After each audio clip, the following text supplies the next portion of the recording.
Bonjour et bienvenue dans cette nouvelle vidéo. Alors, merci de la suivre. Il y a quelques jours sur mon compte Instagram, je vous ai demandé de me poser des questions. Et donc, je vais tâcher aujourd'hui de répondre à vos questions. Voilà, donc on va essayer de faire une vidéo assez courte et je vais tâcher de répondre au plus de questions possible. Donc, il y avait une question qui est venue et c'était as-tu suivi une formation pour devenir énergéticienne? Alors, je n'ai pas suivi de formation, je ne pense pas qu'il y ait une école qui existe pour devenir énergéticienne. En tout cas, pour ma part, j'ai suivi une première initiation en magnétisme avec mon initiateur, donc Nicolas, qui est un magnétiseur médium et chaman. Donc ça s'est déroulé sur plusieurs jours de stage. Donc je suis allée, donc moi je suis sur la Côte d'Azur, donc je suis allée à Grasse pour aller suivre son initiation. On était plusieurs à le faire. Et donc il y avait une partie, donc la matinée c'était une partie plutôt théorique où on apprenait bon, bah, les chakras, les corps subtils, qu'est-ce que le magnétisme, quoi manger, élever son taux vibratoire, etc. Donc on a vu vraiment beaucoup de choses. Et l'après-midi, c'était dédié à la pratique. Donc voilà, il y avait des exercices d'ancrage, des méditations, et ensuite la pratique du magnétisme avec nos ressentis. Euh, Faire une séance avec une autre personne, faire l'anamnèse aussi. Enfin voilà, c'était vraiment super. Ça s'est déroulé sur 3 jours. En fait, on l'a fait sur plusieurs temps. Je crois qu'on l'avait fait en un mois ou 2 mois de temps. Et en tout 3 jours. Et voilà, c'était super bien parce que j'ai vraiment appris énormément de choses. Et grâce aux exercices, en étant avec d'autres personnes, ça m'a permis d'appréhender ce que j'avais dans les mains, ce que je ressentais, etc. Et de pouvoir échanger avec les autres. C'était vraiment super. Donc voilà, ça a commencé comme ça. Après, j'ai fait d'autres initiations à d'autres soins. J'en ai fait certains aussi à distance, comme par exemple le soin du triangle d'or et les soins des succès bénis de Ganesh que j'ai fait à distance. Je me suis également formée à la protection de Kalima. Euh, voilà, et puis après, c'est énormément de pratique, beaucoup d'exercices, c'est énormément de lecture aussi. C'est toujours continuer à apprendre à côté. Voilà, c'est être énergéticien, magnétiseur, etc. Ça se fait pas en une formation, ça se fait vraiment en pratiquant, en essayant, voilà, en se cultivant, en allant chercher les informations. Et voilà, donc tu pourras trouver sur Internet ou même à côté de chez toi certainement une personne qui pourra t'initier. Et après, voilà, le reste du travail, c'est vraiment à toi de le faire et à toi de le fournir. Voilà, c'est vraiment un travail au quotidien. Donc voilà pour cette première question. Et du coup, il y en avait une autre qui est en rapport aussi avec ça. C'était quel livre peux-tu nous conseiller pour devenir magnétiseur? Donc je vous en ai pris trois, quatre, voilà, que j'ai lu, que je continue à lire. J'aime bien retourner dessus parce qu'il faut toujours retourner dessus, hein. On pense toujours acquérir des connaissances, mais il faut toujours les alimenter. Donc il y a ce livre de Monique Gabriel Balthazar, c'est le grand livre du magnétisme et des énergies. Voilà, j'espère qu'on voit bien. Bon, je sais pas si on voit à l'endroit, moi je le vois à l'envers. Donc celui-ci, il est aux éditions J'ai lu, c'est un tout petit prix, hein, c'est 8,80 €. Et vraiment, c'est un livre très complet, parfois un peu compliqué à appréhender, mais c'est vraiment un livre à avoir si vous voulez travailler dans les énergies. Ensuite, j'ai le livre de Valérie Canal, Vous êtes magnétiseur, découvrez le pouvoir de vos mains pour apaiser et soigner, aux éditions de Vinci. Donc lui, il est un peu plus facile d'approche. On va retrouver les différents soins, les différentes techniques, des exercices progressifs aussi, voilà, parce qu'il ne faut pas non plus commencer à se lancer à faire des choses compliquées, hein. Il faut y aller vraiment tout doucement par des petits exercices. Et vraiment, je continue à le dire et je vais le répéter plusieurs fois, mais au quotidien, hein, ça se fait pas en 2 coups de cuillère à peau et hop, c'est bon, on est magnétiseur. Non, non, c'est vraiment, il faut s'entraîner, il faut pratiquer, sinon on n'y arrivera pas. Ensuite, un autre livre, c'est Martine Dick, c'est Secret d'une magnétiseuse, une autre façon de se soigner, aux éditions Dauphin. Voilà, je sais pas si on voit. Donc là, on y découvre bah, les fondements du magnétisme et du radiesthésiste, les expériences vécues du côté de celui qui soigne, les bienfaits du magnétisme sur les soignés, en quoi les soins d'un magnétiseur peuvent être complémentaires à notre médecine actuelle. Donc ça, c'est encore une bonne approche que j'aime bien parce qu'on n'est pas là pour substituer à la médecine traditionnelle, hein, et on n'est pas là pour jouer au médecin. Donc c'est bien d'avoir des bouquins qui nous disent bien de ce qu'on peut faire ou ne pas faire, ce que l'on peut dire ou ne pas dire aussi. On n'est pas on n'est pas là pour faire des miracles, hein, même si on en a envie. Euh, mais voilà, il faut bien faire attention à ce qu'on fait. Donc ce livre est très très bien aussi, je le conseille. Et un livre un peu plus, on va dire, dans l'air du temps, un peu touchy, quoi, c'est Secret d'une guérisseuse de Lila Riouri, que j'aime beaucoup, aux éditions Le Duc. Donc là, il va y avoir beaucoup d'exercices. Voilà, c'est énormément d'exercices. On va vous dire ben voilà, de prendre soin de vos énergies. Donc, on va vous apprendre à vous nettoyer, à améliorer votre hygiène de vie, à élargir vos ressources vibratoires. Il y a plein de protocoles pour soulager les personnes, donc les gestes fondamentaux pour bien se soigner, les prières curatives. C'est là, il y a beaucoup de prières, donc ça, c'est vraiment sympa dans ce bouquin. Et rétablir la santé et les maux du quotidien, donc tout ce qui est problème de peau, souffrance physique, troubles ORL, etc. Donc ce livre aussi, je le conseille, il est vraiment très sympa. Voilà pour le côté du magnétisme. Ensuite, j'ai une question, alors qui n'a absolument rien à voir, c'est comment on fait un cercle de protection. Alors j'avais fait un post là-dessus, un tout petit post sur Instagram pour expliquer comment créer son cercle de protection. Il y a plein de façons de faire en fait, hein. Tout va dépendre ben, de ce que vous avez sous la main, de où vous vous trouvez et de comment vous vous sentez vous aussi pour le faire. Est-ce que vous avez envie de prendre le temps? Est-ce que vous n'avez pas trop de temps? Enfin, moi généralement, je le fais soit avec mon doigt, soit avec mon atamé, soit avec ma baguette.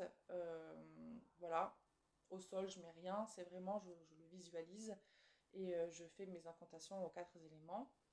Ensuite, ben, vous pouvez le faire de différentes manières, hein. Vous pouvez le faire avec du sel au sol, vous pouvez le faire avec des fleurs, avec des pierres, avec des morceaux de bois. Si vous le faites dans la nature, eh bien, vous prenez ce que vous avez autour de vous pour créer votre cercle. Ça peut être des cailloux, des branches, des feuilles que vous trouvez, des pommes de pin.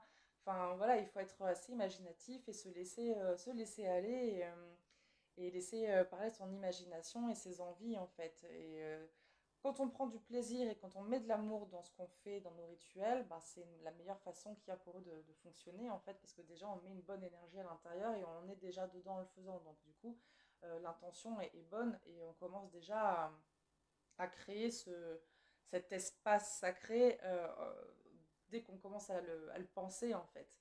Le truc important, c'est que vous fassiez le cercle assez grand afin de pouvoir ben, déjà pouvoir bouger à l'intérieur. Si vous êtes plusieurs, bah là, vraiment faire un très très grand cercle hein, et de pouvoir mettre votre hôtel au milieu. Donc un petit hôtel, hein, vraiment pour pouvoir mettre ce dont vous avez besoin pour faire votre rituel à ce moment-là. Voilà, il faut vraiment penser à l'espace. Donc parfois dans les appartements, c'est compliqué. Moi, je vois que je suis en appartement, donc j'évite de faire des cercles parce que ben, j'ai pas la place. J'ai pas la place, donc quand je fais un rituel, je me mets à mon hôtel où je fais un hôtel provisoire sur ma table basse et à ce moment-là, je le sais, je le trace, pardon, avec mon doigt, mon atamé ou ma baguette et voilà, c'est mon espace où je ne bougerai pas parce que bon, enfin, quand on vit dans un appartement, c'est clair que c'est pas évident. Et bon, bah, si vous avez de la place, vous pouvez faire avec ce que vous voulez, avec des rubans, avec du fil. Voilà, vous pouvez vraiment le délimiter comme vous en avez envie, soyez libre et laissez parler votre imagination et votre créativité. Du coup, ça me donne envie de vous présenter un livre que j'ai eu il n'y a pas très longtemps, il y a quelques mois en arrière, et que je pense que chaque sorcière et sorcier doit avoir dans sa bibliothèque. C'est ce magnifique livre, énorme bouquin qui pèse très très lourd. Voilà, c'est Sorcellerie, c'est la bibliothèque de l'ésotérisme aux éditions Tasken. Donc c'est un magnifique livre fait en plusieurs chapitres. Vous allez retrouver l'initiation, former le cercle. Je sais pas si vous pouvez voir les images qui sont juste sublimes. Et en fait, on y mêle l'art, parce que je trouve que l'art, c'est hyper important dans la pratique, hein, parce que c'est de la création, et la sorcellerie, c'est aussi de la création. Ça parle aussi de l'histoire de la sorcellerie, de, de là où elle a commencé, donc depuis la nuit des temps jusqu'à nos jours, et comment elle est visualisée dans notre époque moderne. Donc ça, c'est plutôt... Enfin, c'est un livre vraiment très très intéressant. En plus d'être beau, il est fabuleusement bien construit. Et il est plein de bonnes informations. Et regardez-moi cette merveille, quoi. Voilà, juste pour la beauté des peintures, on retrouve plein d'artistes que j'adore en plus à l'intérieur. Et ça parle aussi de films, de séries télévisées. Enfin, on retrouve vraiment tous les codes de la sorcellerie dans la culture populaire de nos jours. Et je trouve ça hyper bien, même dans la haute couture par exemple. Et je trouve ça hyper bien qu'un livre fasse le lien entre l'histoire passée et l'histoire actuelle. Donc je vous le conseille vraiment à avoir dans sa bibliothèque de sorcières et de sorciers. Ensuite, on m'a demandé, parce que voilà, on m'avait demandé encore mes livres de sorcières, mais c'est vrai que j'avais déjà fait une vidéo là-dessus. Et du coup, voilà, je vous en présente un, parce que je veux pas que la vidéo dure 3 heures. Et on m'a demandé aussi quels étaient mes oracles préférés avec lesquels je travaillais le plus. Donc je vais vous les montrer. Donc le tout premier, celui avec qui je travaille depuis des années, je compte même plus le nombre d'années. On peut le voir hein, d'ailleurs là, il est fracassé. C'est l'oracle de la triade. Alors lui, je l'aime d'amour, cet oracle, parce qu'il est sans filtre, il est plein de messages à l'intérieur, il est plein de symboles. Quand on sait lire les symboles, les couleurs, enfin, on peut aller vraiment très loin dans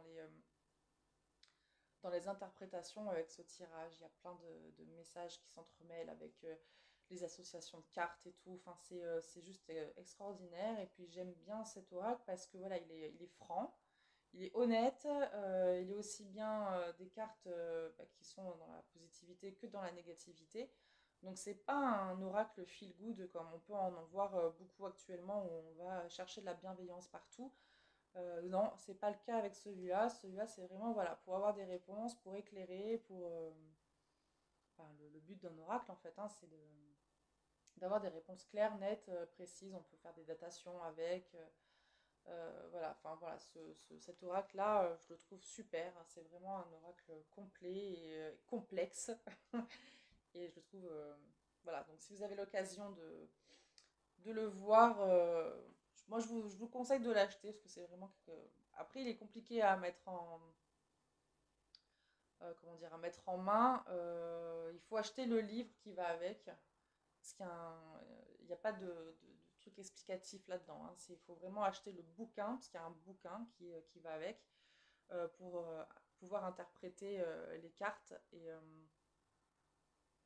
ouais, voilà, c'est tout, hein, je vais arrêter, hein, je l'aime, et puis c'est tout. Ensuite, je fais avec le tarot. Alors c'est vrai que le tarot, je le tirais beaucoup quand j'étais plus jeune, quand j'avais 15, 16, 17 ans. Je faisais beaucoup avec le tarot de Marseille et après j'ai arrêté au profit des oracles parce que j'aimais bien l'ouverture qu'avaient les oracles et euh, cette porte qui nous laissait pour notre interprétation à nous. Parce que c'est vrai que le tarot, c'est très, très précis aussi. Et je m'y remets peu à peu. Donc du coup, j'ai choisi ce tarot-là, donc le tarot et tatouage, parce que ben, j'adore les tatouages, hein. Je suis tatouée partout.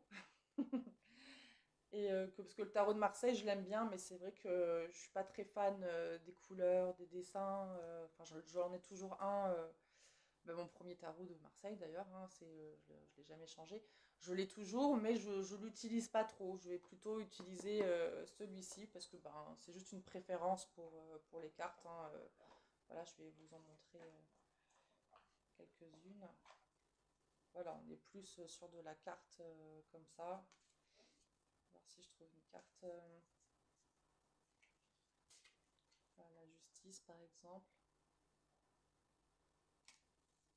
Puis elles restent quand même assez simples, hein, donc elles sont pas loin quand même de l'iconographie du tarot de Marseille, mais voilà, version un peu plus tatouage old school, donc voilà, j'aime bien. Après, c'est une question de goût. Ce n'est juste qu'une question de goût.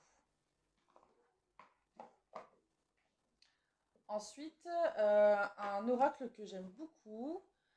Lui, je m'en sers vraiment pour tout ce qui est lié à la spiritualité. Je ne l'utilise pas souvent, mais quand je fais des tirages anima spiritual, et parce que je propose plusieurs sortes de tirages en fait, donc le chemin spirituel, euh, je vais utiliser beaucoup celui-là. Donc c'est or et ombre.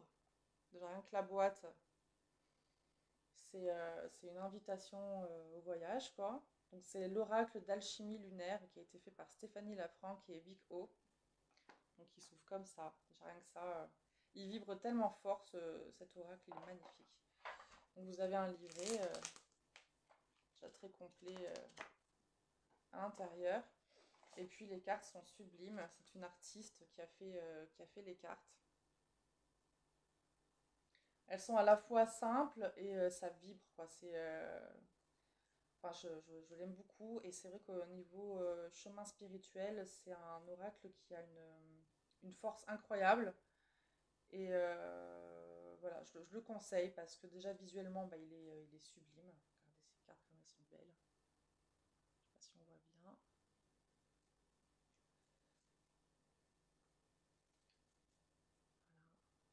Voilà, ce genre de choses. Enfin, non, c'est magnifique. C'est très très beau. Et puis les messages de ces cartes sont vraiment incroyables, poignants et quand on, quand on fait un travail spirituel sur soi-même, déjà je trouve que c'est intéressant d'avoir un outil comme ça pour nous. Puis en plus, voilà, il est juste sublime. Donc si vous avez envie de vous faire un cadeau ou si c'est bientôt votre anniversaire ou quoi, voilà, c'est l'alchimie lunaire est un chemin initiatique. Good Mood Dealer by Exergue. Donc voilà, c'est les éditions Exergue qui ont sorti cette merveille. Et enfin, un oracle que j'aime particulièrement et que j'utilise pour mes consultations de soins énergétiques, c'est le chemin de Qumran. Il est peu connu celui-là et c'est dommage parce que ben, ces cartes-là, elles sont vraiment très très intéressantes. Donc ce sont des cartes d'auto-guérison et d'introspection en fait. Donc en fait, cet oracle-là, il va pas forcément vous apporter des réponses ou vous dire voilà, il va se passer ça ou il risque de se passer ça, etc. C'est vraiment des cartes qui vont vous inviter à la découverte de vous-même en fait.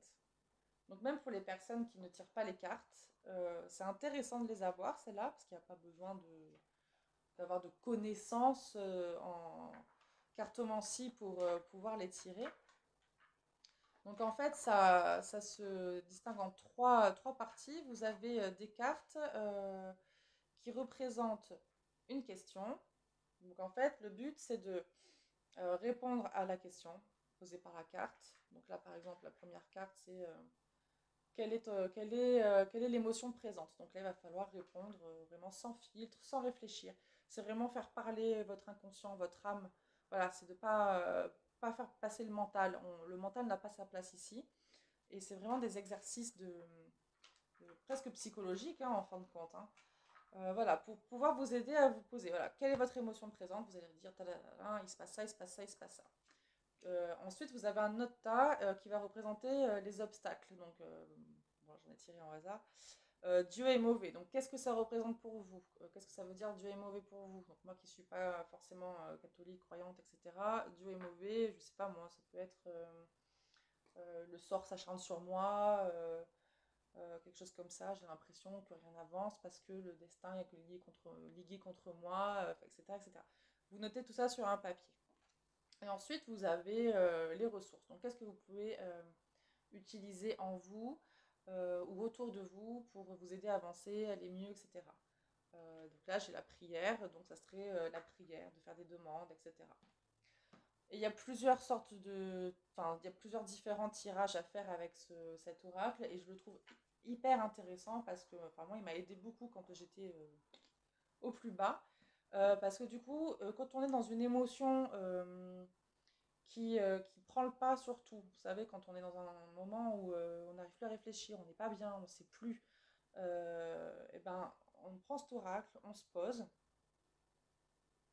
Et là, c'est un temps qui, c'est comme un temps, voilà, un temps qui s'arrête, un temps pour soi, et où on va, voilà, on va poser ses cartes et on va réfléchir sur soi. C'est un peu comme une séance chez le psy ou chez un médecin ou chez une copine. Malheureusement, parfois, les copines, elles sont pas tout le temps libres quand on en a besoin. Bah, lui, il est là, quoi. Voilà. Donc, c'est un bon moyen de partir à notre rencontre, la rencontre de notre âme et de se parler à soi-même sans filtre et sans tabou. Et donc si je peux le conseiller, vraiment, celui-là, il est au top. Il est vraiment au top du top. Euh, ce que je vois là, ça fait déjà 21 minutes 9 que je suis en train de filmer. Je vais déblatérer, je suis allée très très très très très vite. Euh, donc je vais m'arrêter là. Je vais m'arrêter là. En plus, j'ai chaud. Alors, je sais pas si vous, il fait encore super chaud chez vous, mais moi, j'en peux plus. Voilà. Et ben écoutez, c'était le premier format de vidéo comme ça où je réponds à vos questions. Donc, n'hésitez pas à me laisser un petit commentaire sous cette vidéo, à me poser des questions pour la prochaine vidéo ou à venir me rejoindre sur Instagram avec mon compte Moonchild Energy. Et comme ça, on pourra discuter, échanger et continuer à partager tous ensemble. Je vous invite également à mettre un petit pouce levé sur cette vidéo, comme ça permet d'être un peu visible et de ne pas être perdu dans les fins fonds de l'algorithme de YouTube. Et bah, si vous avez envie de me retrouver pour d'autres vidéos, pas forcément ce format-là, mais d'autres un peu plus, comment dire, ça y est, je perds mes mots, instructives, Euh, ben voilà, vous vous abonnez et on se retrouvera pour une prochaine vidéo. N'hésitez pas aussi, si vous avez envie d'une vidéo en particulier, d'un sujet à aborder, mettez-le en commentaire parce que c'est vrai qu'avec tout ce que je fais au quotidien entre mon travail alimentaire, mon travail à côté, donc les soins énergétiques, les guidances, etc., m'occuper d'Instagram, essayer de faire vivre ce YouTube. Enfin bref, ça prend un temps infini. La vie de famille à côté, enfin les journées sont très courtes, il faudrait qu'elles soient beaucoup plus longues. Donc n'hésitez pas à me donner vos idées, les sujets que vous avez envie d'aborder. Comme ça m'aidera aussi bah, à ne pas avoir à trop réfléchir pour les prochaines vidéos. Voilà. Ok, allez, je vous laisse, je vous embrasse, je vous dis à très très vite et très belle journée, belle soirée et à bientôt.